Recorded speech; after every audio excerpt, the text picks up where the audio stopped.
ইতিহাসে যত বড় বড় গণহত্যা হয়েছে তার মধ্যে কতগুলোই না হয়েছে শুধু এই কারণে যে তুই নিজের ধর্ম পরিবর্তন কর আর মান যে আমার ধর্মই একমাত্র সত্য, না হলে আমি তোর গ্রামে আগুন লাগিয়ে দেব, তোকে মেরে ফেলবো, নারীদের ধর্ষণ করব, সব সম্পত্তি লুট করে নেব। পুরো হলোকাস্ট ঠিক এই কথাগুলো বলেই করা হয়েছে।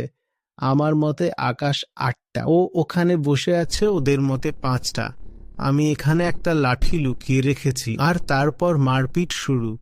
তুই কি করে বললি 5টা আকাশ?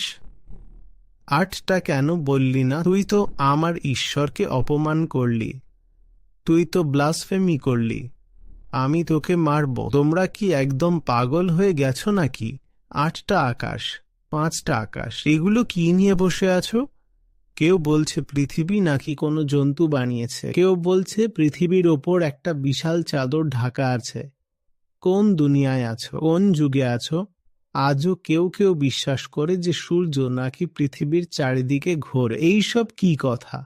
আর এই সব বিশ্বাসের জন্য তোমরা কারো গলা কাটতেও রাজি। মাই বিলিফ ইজ দ্য ট্রুথ, এই মানসিকতা। জানি না কবে বিভিন্ন ধর্ম আর মতের মানুষদের মধ্যে এতটা সততা আসবে যে তারা বিশ্বাসকে বিশ্বাস বলবে আর গল্পকে গল্প বলবে। আমরা বিশ্বাসকে সত্য বলি আর গল্পকে ফ্যাক্ট বলে চালিয়ে দিই। ঠিক এখান থেকেই সব লড়াই শুরু হয়ে যায়।